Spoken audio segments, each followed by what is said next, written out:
Nang ngayhakki nungaibana nungaibani haina sukhan-ganu aduga ngasigi awabana awabani haina sukhan-ganu. Karigumba pandam ama phangi khalabadi nang kanadagi sutadi haina khallu. Nang na asum kiduna lairabadi karigumba nathok amata pangthopa ngamlaru.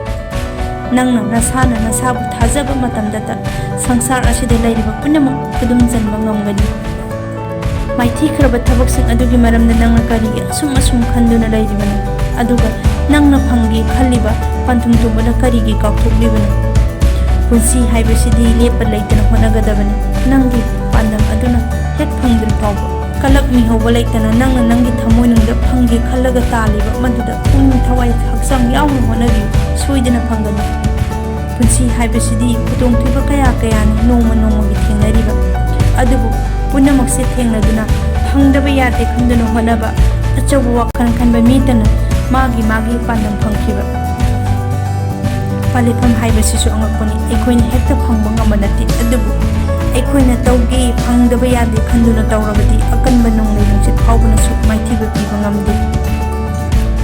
Masadagi hena migida khanbiba misak adugidi awaba matamdadi magini habada kana amata leiru.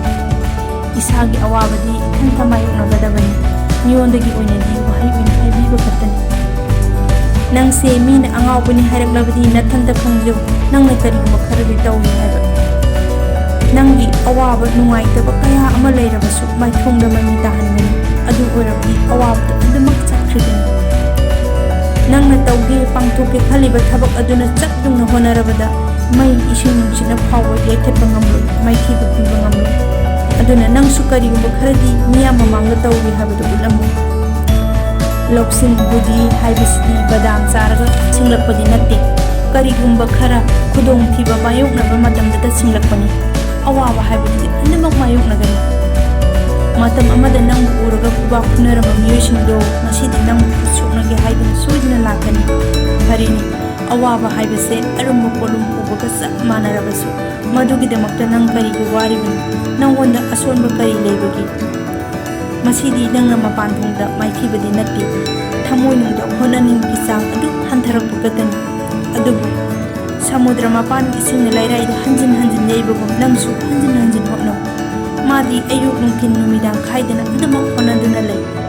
Adubu nangdi mi punama hogottuna magi manthau pangthoknari. Nangdi tumdun leiri. Nangdi athapada leiba posu phangnaba honadi aduga nanakta leiba posu arembada manghali. Midi hawatnakre nangdi hauzik phawba adamak tumli. Mapung phaba minani kanagumba amata ngaidi mathau masa khangna mathanta honasi. Punsi haibasidi araibasu natti honaduna aphawba aphaba mi orapasu natti. Nung phawbada saina pidrabdi ishor oidi aduna nangsu honadrabdi karamna aphawba aphaba mi oigadoribano. Nangna nungtigi maithirabasu thongnadi hangenu. Punsida singaduna aina kari tawba ngambage haibadu utkadabani. Nangsu nangna laibak thiri haina khangenu munna khanthau. Nang laibak thiba nate nakuk saibani. Aise laibak thiri haina khaliba miyosingdo engonda amukta haibiro.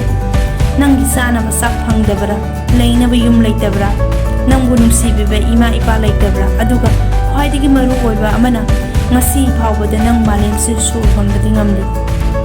Nanggi sahi manaba nachungna manaba kaya amati asuguma laibak thibagi wafam ase thadokduna punsida anauba asa pandam amaga loinana honakhre.